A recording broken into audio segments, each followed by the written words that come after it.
Hello and welcome. The exit polls are already showing a pretty strong and convincing win for the BJP. Whether that happens or not, we don't know. The election results are going to be on the 16th of May, and that we must wait for that. But there are some issues which are coming up already and which will in some ways point to which way things could go. The question we're asking today, for instance, is will climate change be a central or state issue? While there are two actual points that emerge from this. One, of course, is the issue of climate change and environment. But more than that, how will Modi, as a potential prime minister, handle the issue of federalism versus states? How much power will he hold in the center? How much will he try and drive from the center? And how much will he devolve towards the states if he really wants to achieve some meaningful results, particularly in issues like climate change, or for that matter, energy, or for that matter, lots of other things. I'm joined by Bill Antholis, who heads Brookings Institution from Washington. With me here is Ayaz Memon, and we're going to ask Bill, who's been working on this or looking at this issue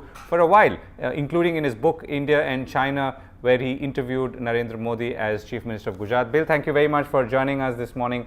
So tell us, what's the, you've raised some very pertinent issues in this blog that you wrote, where you talked about, and really you said, is climate change a state or central issue or both? Give us a little bit of background and lay it out for us. Well, first of all, thanks for having me on. It's great to be back with you all, and I look forward to coming to India, hopefully before the end of this year. And we've all been watching the elections and looking forward to hearing the outcomes at the end of the week. Right. One of the things that inspired me to write this book about federalism in India and what some people refer to as de facto federalism in China is my own experience in the United States, having worked on climate change issues, which has been a one step up, two step back process.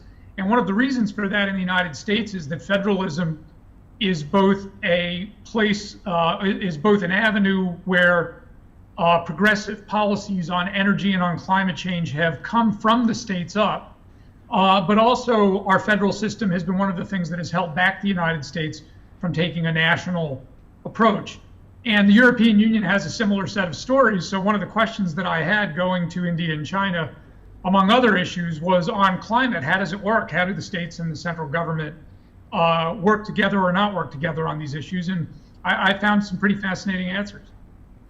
Right. And tell us, when it comes to climate change specifically, and talking about Gujarat now, what are the key factors that are driving what will eventually become the matrix for decision making? Mm-hmm. Well, you know, Gujarat, one of the things that was so interesting to me about Gujarat, setting aside Narendra Modi and his national political ambitions, was that it was one of the first states, first of all, to get to near 100% electrification. And secondly, it's a major point of both importing and refining petrochemical products, and also to some degree exporting, at least to the rest of India, but even beyond, refining oil that comes from elsewhere and moving it. And so because it's such an energy rich state, I was fascinated to know how that happened. What was the combination of central and local action? And it turns out that the Modi administration in Gujarat was really quite successful in power sector reform and pricing issues. But then in digging a little bit deeper, I discovered that Gujarat was the first state to have its own climate change ministry, which was really quite forward leaning, and that the chief minister took these issues quite seriously, including calling Dr. Pachauri, who heads the Energy Research Institute in New Delhi and is the head of the Intergovernmental Panel on Climate Change Scientific Bodies, reaching out to him to get his own set of briefings on the issue. This was really something extraordinary. I had not heard about that from other state leaders in India. Right. Okay. So if we were to pick energy reform, so one of the things that you talked about is, or rather you posed the question in two ways. One is, will he at the central level create more power in some ways by also bringing all these disparate ministries within energy together? And on the other side, will he potentially devolve more power to the states and you know, obviously drive the same agenda? So if you were to look, let's say, I mean, again, you've looked at China, for instance, what's the best way to fix some of these issues, particularly when it comes to energy? Well, I'm not sure that China's going to be your best model there. In fact, okay. Of the four great federal unions, you know, one of my kids liked to say about India and China, they were struck at sort of the street level challenges in India, and trash collection in some cities wasn't sort of where they had imagined it would be. But they said, boy, if India in some places was dirty, China's polluted. I mean, the air in China, the actual air pollution is so much worse in so many more cities in China than it is in India. I know recently New Delhi was ranked as having some of the worst air pollution in the world, but it's in our personal experience, it was a whole level of different. And China is the world's largest emitter of greenhouse gases and of carbon. It's double the United States almost already. On a per capita basis, it's still smaller than the United States, but it's far beyond India. So let's not look to China on this one, at least not quite yet. They have been doing some progressive things, and it may be a model in the future if some of these things take hold, but it's still in the early stages there. In India, the thing that was so striking to me is that the central government has so many ministries on power. That is, government agencies that directly report to the prime minister. And if you've got 5 or 6 ministries fighting it out with one another for what the policy should be, you're not going to get policy coherence. In most advanced economies, there's usually 1, maybe 2 energy ministries, and then there's also an environmental protection industry. And one can imagine the need for perhaps a third in the mix, depending on how you mix your fuels and whether you go with a very heavy nuclear solution or a renewable solution. One could see adding extra heft to a particular industry, but in India, you've got power, which is both the generation and distribution of power. You've got oil and gas. You've got a coal ministry. You have a renewables ministry, and then you've got nuclear ministry. And it's just so many all fighting for their own place in the pecking order. And as a result, if everything's a priority, nothing's a priority. And so my first set of recommendations to any incoming Indian prime minister would be get the central house in order. One of the reasons you have to get the central house in order is you need to give guidance to the states.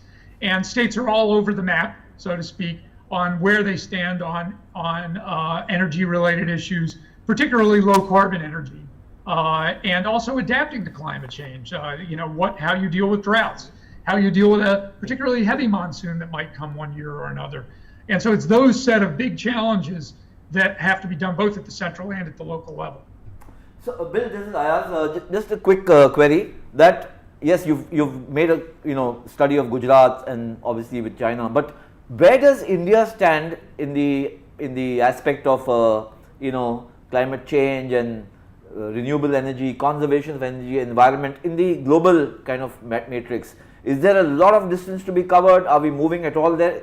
Have you done any kind of basic study? Well, sort of India's place in the world on, if I understand the question correctly, India's place in the world on climate change is that right now as a country, not counting the European Union as a single country, even though they negotiate as one in the global negotiations, as a country, India is roughly the 4th biggest emitter of greenhouse gases. But of course, in population, it's the 2nd largest country in the world. So on a per capita basis, that is the amount of emissions per person, India actually stands quite low. India, on a per person emissions basis right now, is about where the entire world needs to go in the next 50 years. The challenge, of course, is because India's level of economic development is so low compared to many other countries. India needs to produce a lot more electricity and a lot more other forms of power, cars and trains and airplanes. Not to mention local sources of power used directly by everything from farmers to factories. India needs that energy. And right now, the biggest set of sources for energy resources tend to emit greenhouse gases. So the challenge for India is, if it wants to continue to be a world leader in its per capita emissions, how it does that, how it gets that power without producing a lot of carbon for the atmosphere. And most people project actually that India's carbon footprint will grow, and then before it comes down. And the question is, how high will it grow? And will it put a lot of energy systems in place that emit a lot of carbon that in the next 40 years, once it's installed them, it would have to get rid of?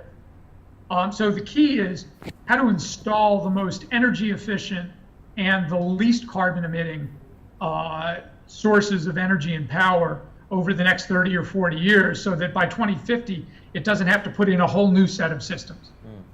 Right. Bill, you also talked about, the challenges of bringing and at the federal level to bring, let's say, 6 or 7 disparate ministries, albeit within energy, together. Now, there are corporate interests, vested interests, bureaucratic interests, and all of that. So that's a huge political challenge as well. So might it be then more simple to devolve it in a manner that it's handled more efficiently, or does that mean losing control over something very significant? Well, there's an American baseball player named Yogi Berra. Right. So he Indian gurus, and Yogi had this great expression: when you come to a fork in the road, take it, which is you have to do both, right? You have to address the central ministries, partly because they give important guidance to the states. And then you also have to address the state ministries. Now, the challenge with just addressing the state ministries, if you haven't resolve the central ministries, is if you completely devolve things for the states, they could go in any direction. And to some level, that's okay. You want the states to be laboratories of democracy, but they also need some guidance. The challenge for many of the states, as I think Mr. Modi found in Gujarat, was that he had to spend a lot of time getting the states to adopt best practices and to figure out what the best practice was for Gujarat. And he went without any guideposts for how to do that. And he got some things right, and he didn't get some things right. What he got right was the pricing of power. What he didn't get right was how to create a climate change ministry. He tried, and at least by press accounts, I haven't done a deep study of this. In fact, when I saw him 2 years ago, he was just in the process of establishing the ministry. He was making some very important investments and innovations in renewable, solar energy, wind power, hydro. He established a climate change ministry to come up with a state climate action plan. And I gather from the press reports, he has abandoned that. Now, why he abandoned it, I would be really curious to hear. But I'm not surprised. When you try to get one of these things going, you don't always succeed in first go around.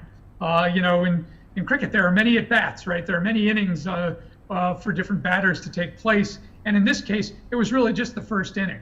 And I think each of the states will have to do its own round first on the power and electricity and other forms of energy side, but then on the climate change side to make sure that those investments that you're making are low carbon and don't get you further away from a low carbon pathway that you'll need to do later into the future. Right. So here's a question, Bill. It says from Shruti. She asks, what are the top 3 challenges facing the new Prime Minister while dealing with climate change, and the top 3 opportunities? Well, so it's a great question. I think the top 3 challenges are, one, getting the economy going again. There are a whole bunch of different things that people have laid claim to why the Indian economy hasn't been moving in the last 3 or 4 years. So whoever the next prime minister is will need to come in and give a clear set of a clear agenda for economic growth and reform. So that's number 1. Number 2 is getting the pricing of power right. The biggest challenge in the pricing of power has to do with where energy subsidies are applied and where they are not applied. The biggest energy subsidy in India is for rural people who are low income and dependent on agriculture. And unfortunately, too many people were claiming to be rural, low income, and depending on agriculture, when in fact they were not. There were many people out doing agriculture, but were doing it not in a particularly low income way. There are many people that are low income that are urban that frankly don't need that support, because in an urban setting, the price should be, you should be able to, even at a relatively low income basis, should be able to do enough industry to collect, to pay in revenue for the power. And of course, the problem with giving out too much free power is you get what you pay for. If you don't pay for enough power, right, you're not going to get very good power. And so that's the biggest second challenge. And the third, I think, is doing it in a low carbon way. How can we get renewables onto the grid so that they're priced evenly with other fossil fuels that get a lot of subsidies? Remember, coal, even natural gas get significant government subsidies. So how do you make sure that renewables like wind and solar and even hydro are competitive? So those are the 3 biggest, I think, opportunities. I think the biggest challenges in that are, frankly, human capital and government capacity to act. And here I'm not talking about hiring more people in the government. I'm talking about having the right set of people trained in the right ways, and also those who aren't taking bribes to hook up your power or to look the other way if you're not paying for your power. It needs to be clean, it needs to be direct, and it needs to be connected to service delivery. And that's really essential. So that's the number one obstacle, is getting the right set of government actors in the way. Number two is, none of this stuff is cheap. You have to be willing at a political level to not only pay the financial price, but also pay the political cost that will come with energy that at the outset is going to be a little bit more expensive. But I think what Mr. Modi found in Gujarat is people are willing to pay for good quality power. The third challenge, I think, is the bureaucracy and the special interests. There are going to be a lot of people who have a vested interest in keeping things the way that they are. And addressing those vested interests and getting them to work together is a big obstacle. Right. So here's a question from Shruti. She again asked, given the issues facing an economy like India at this point, do you think climate change would rank high in the government's list of priorities, or where do you think climate change should rank in the government's list of priorities? Well, it's an easy thing for somebody on the outside to talk about without knowing and feeling the various political pressures that the government will face, particularly on economic growth. I mean, frankly, the cheap way to economic growth is to use cheap, dirty power. The problem with doing that is that it produces both local air pollution, which has long-term health and safety costs for a population, and then the climate change consequences. The consequences of climate change domestically are longer droughts, declining water, and people suffering from heat. I mean, we're all aware outside of India, or many of us are aware of the thousands of farmer suicides that have happened because the monsoons have not produced as much rain as they need to. So India itself is already feeling directly the effects of climate change. Now, whether any government with a relatively shorter time horizon, like 4 or 5 years in order to get reelected, whether they will feel those pressures and are willing to make the long-term investments needed to address climate change, that's a difficult challenge. Then the last thing I would say is, in the international diplomacy side, India has an opportunity in a new government to step forward and say, we are going to be a leader in the emerging markets for addressing economic growth in an environmentally sustainable way. We don't want to have, like China, 20 or 30 cities where the air is not breathable most days of the year. And that's a real challenge. But it's real too. Yeah. So, Bill, my question is there an internal challenge in the issue of dissemination of this message? Because the vast majority of people in India would be absolutely unaware of the challenges that the Prime Minister would face, as well as what it means in getting high quality energy and obviously showing concern about climate change. Do you think that the internal messaging is really as important as anything else? Yeah, absolutely. Look, you have to get the internal messaging right. In the United States, we've struggled with this for years. Frankly, in Europe, I think European public opinion tends to be rather positive on climate change. One of the reasons for that, I think, is that several European governments took very difficult, painful economic action that brought down their carbon emissions quite dramatically. But they did it before people knew about climate change. And it's always put the European Union in a position to talk about climate change because people don't feel the pain associated with those policies as connected with climate change. They already went through the pain.